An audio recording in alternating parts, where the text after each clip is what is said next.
Hello दोस्तों, स्वागत है आपका ऑनलाइन जीके मंच यूट्यूब चैनल पर। दोस्तों 1000 जीके का जो हमने सीरीज शुरू किया है यह उसका दूसरा पार्ट है। तो चलिए शुरू करते हैं आज का वीडियो। पहला सवाल है, गंगा डेल्टा के मैंग्रोव वनों को क्या कहा जाता है? तो राइट आंसर है ऑप्शन सी, सुंदरबन या फिर सुंदरबन राष्ट्रीय उद्यान के नाम से भी इसे जाना जाता है। और यह जो सुंदरबन राष्ट्रीय उद्यान है यह भारत और बांग्लादेश में स्थित है और यह विश्व की सबसे बड़ी नदी डेल्टा भी है। ठीक है। और यह जो सुंदरबन राष्ट्रीय उद्यान है यह रॉयल बंगाल टाइगर के लिए बहुत प्रसिद्ध है। चलिए तब अगला सवाल देखते हैं। वर्णांधता का दोष किस लेंस के प्रयोग द्वारा दूर किया जा सकता है? तो राइट आंसर है ऑप्शन डी, उपर्युक्त में से कोई नहीं। ऐसा इसलिए कि ये जो वर्णांधता बीमारी है, कलर ब्लाइंडनेस, यह एक आनुवांशिक रोग होती है और इसमें व्यक्ति जो है वह मुख्य रूप से लाल और हरा रंग जो है उसमें अंतर नहीं कर पाता है। तो इसके कारण इसमें किसी भी लेंस का प्रयोग करके इस बीमारी को ठीक नहीं किया जा सकता है। चलिए अगला सवाल देखते हैं। प्रायद्वीपीय भारत की निम्न में से कौन सी नदी अरब सागर में नहीं मिलती है? तो राइट आंसर है ऑप्शन बी, कावेरी नदी जो है यह अरब सागर में नहीं गिरती है बल्कि बंगाल की खाड़ी में मिलती है। और नर्मदा, ताप्ती और पेरियार ये जो 3 नदियां हैं यह अरब सागर में जाकर के गिरती हैं। चलिए क्वेश्चन नंबर 4 देखते हैं। संविधान में कितने प्रकार के आपातकालों का प्रावधान है? तो राइट आंसर है ऑप्शन है 3 तरह के आपातकाल जो हैं इसके बारे में हमारे संविधान में बताया गया है। पहला जो आपातकाल है वह अनुच्छेद 352 के अंतर्गत राष्ट्रपति द्वारा घोषित किया जाता है, वह है राष्ट्रीय आपातकाल। अनुच्छेद 356 आता है इसके बाद। इसमें राष्ट्रपति जो है वह राज्य में राष्ट्रपति शासन लगाया जा सकता है। और उसके बाद तीसरा जो है वह है अनुच्छेद 360 में, इसमें वित्तीय आपातकाल की घोषणा की जाती है। तो इस तरह से 3 तरह के आपातकाल जो हैं उनका प्रावधान हमारे संविधान में दिया गया है। चलिए अगला सवाल देखें। समय सीमा से 1 वर्ष पहले किस पंचवर्षीय योजना को समाप्त कर दिया गया था? तो राइट आंसर है ऑप्शन सी, 5वीं पंचवर्षीय योजना जो है इसी को 1 वर्ष पहले समाप्त किया गया था। ये जो 5वीं पंचवर्षीय योजना है इसकी समय सीमा थी 1974 से 1979 तक। ठीक है। लेकिन जनता पार्टी की सरकार द्वारा इसे 1978 में ही समाप्त कर दिया गया। चलिए अगला सवाल देखते हैं। एलोसोम क्या होते हैं? तो राइट आंसर है ऑप्शन है लिंग गुणसूत्र होते हैं एलोसोम। देखिए होता क्या है कि मनुष्य में 23 जोड़े गुणसूत्र होते हैं। ठीक है। इनमें से जो 22 जोड़े गुणसूत्र हैं वह स्त्री और पुरुष में समान होते हैं और इन्हें ऑटोसोम कहा जाता है। लेकिन जो 23वां जोड़ा होता है वह स्त्री और पुरुष में अलग अलग होता है, गुणसूत्र जो है वह अलग अलग होता है और इसी को एलोसोम कहा जाता है। तो इस तरह से यह लिंग का निर्धारण करते हैं, तो लिंग गुणसूत्र हुए। क्वेश्चन नंबर 7 है, नौजवान सभा किसने स्थापित की थी? तो राइट आंसर है ऑप्शन सी, भगत सिंह के द्वारा यह जो नौजवान सभा है यह मार्च 1926 को स्थापित की गई थी। अगला सवाल है, निम्न में से कौन सा प्रस्ताव संघीय बजट से संबंधित है? तो राइट आंसर है ऑप्शन सी, कटौती प्रस्ताव जो है वही संघीय बजट से संबंधित है। ये जो कटौती प्रस्ताव होता है यह 3 तरह का होता है। पहला नीतिगत कटौती, दूसरा अर्थगत कटौती और तीसरा सांकेतिक कटौती होता है। और इसकी एक और विशेषता यह है कि यह केवल लोकसभा में ही पारित किया जा सकता है, राज्यसभा में नहीं पारित हो सकती है। ठीक है। अगला सवाल देखें। निम्न में से किसे विश्व का ब्रेड बास्केट कहा जाता है?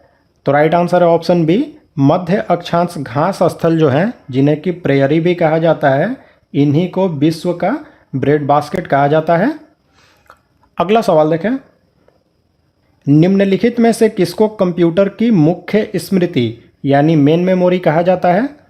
तो राइट आंसर है ऑप्शन डी, रैम यानी कि रैंडम एक्सेस मेमोरी जो है यह कंप्यूटर की मेन मेमोरी होती है और इसे प्राइमरी मेमोरी या फिर प्राथमिक मेमोरी भी कहा जाता है। ऑप्शन ए में रोम दिया है तो यह भी कंप्यूटर की एक तरह की मेमोरी होती है और यह जो है यह कंप्यूटर की अस्थायी मेमोरी होती है। इसका फुल फॉर्म भी एग्जाम में पूछा जाता है तो वह भी मैं आपको बता देता हूँ। तो रोम का पूरा अर्थ होता है रीड ओनली मेमोरी। चलिए अगला सवाल देखें। चालक का प्रतिरोध किससे बढ़ जाता है? तो राइट आंसर है ऑप्शन डी, उपर्युक्त सभी से।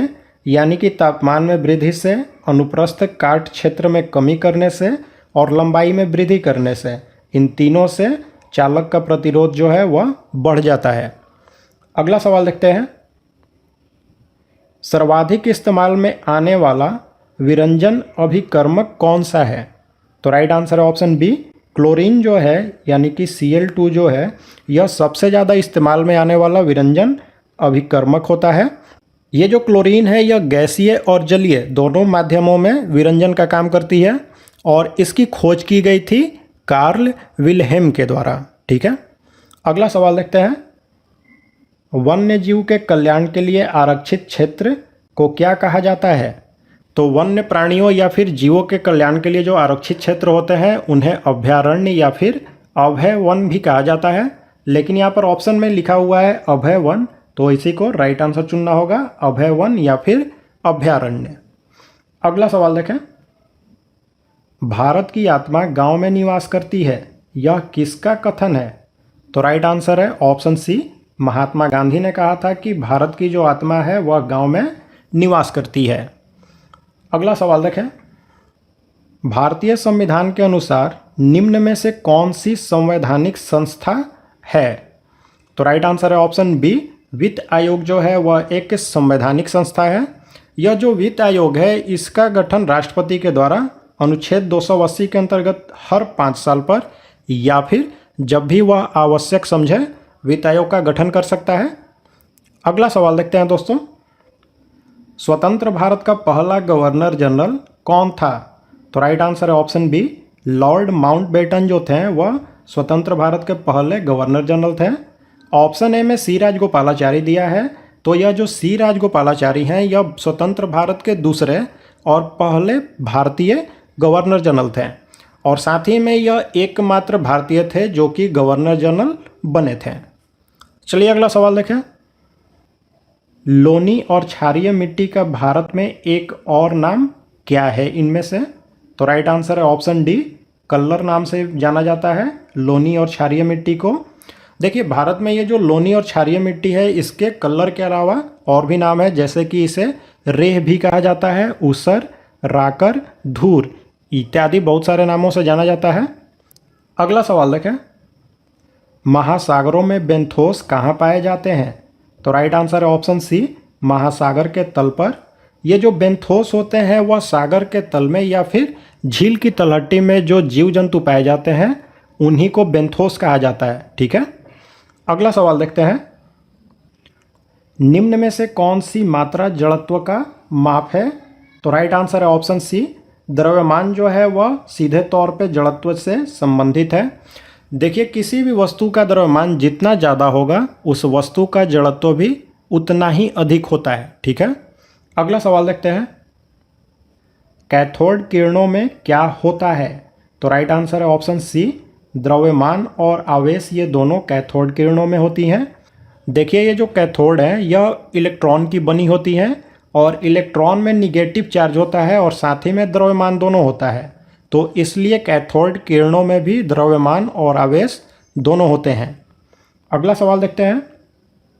भारतीय संघ में नए राज्य की स्वीकृति कौन देता है? तो राइट आंसर है ऑप्शन है, भारत की जो संसद है वही भारत में नए राज्य की स्वीकृति देती है। देखिए भारतीय संविधान के अनुच्छेद 2 में बताया गया है कि संसद विधि द्वारा नए राज्यों का गठन कर सकती है। ठीक है, और अनुच्छेद 3 में बताया गया है कि संसद 2 या 2 से अधिक राज्यों को आपस में मिला सकती है, उनकी सीमा बदल सकती है, उनके नाम को बदल सकती है तथा उनके क्षेत्र को बदल सकती है। तो चलिए देखते हैं अगला सवाल।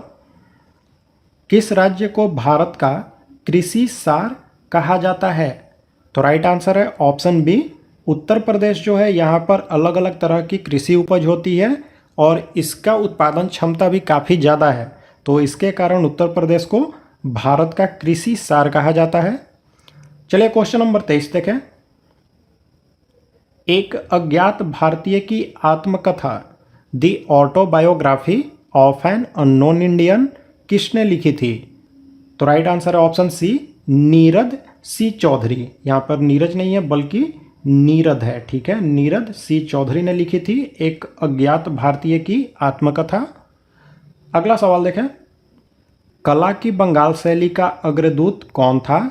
तो ये जो कला की बंगाल शैली है यह चित्रकला की एक शैली है और इसके अग्रदूत हैं ऑप्शन बी अविंद्रनाथ ठाकुर। ठीक है। अगला सवाल देखें, अमर्त्य सेन को किस क्षेत्र में योगदान के लिए नोबेल पुरस्कार मिला? तो अमर्त्य सेन जो है इनको नोबेल पुरस्कार मिला था 1998 ईस्वी में और इनको नोबेल पुरस्कार मिला था कल्याणकारी अर्थशास्त्र और सामाजिक वरीयता सिद्धांत के प्रतिपादन करने के लिए। तो राइट आंसर हो जाएगा ऑप्शन बी, कल्याण अर्थशास्त्र के क्षेत्र में अमर्त्य सेन को मिला था नोबेल पुरस्कार 1998 में। तो दोस्तों ये थे जीके के 25 इंपॉर्टेंट क्वेश्चंस। तो दोस्तों अब आप लाइक और कमेंट करके हमें बताएं कि आपको ये वीडियो कैसा लगा। और साथ ही में दोस्तों अगर आप हमारे चैनल का वीडियो पहली बार देख रहे हैं तो हमारे चैनल को सब्सक्राइब कर लें और बेल बटन का आइकन भी प्रेस कर दें जिससे कोई भी आने वाली वीडियो आपसे मिस ना हो। तो चलिए मिलते हैं सामान्य ज्ञान के एक और नए वीडियो के साथ।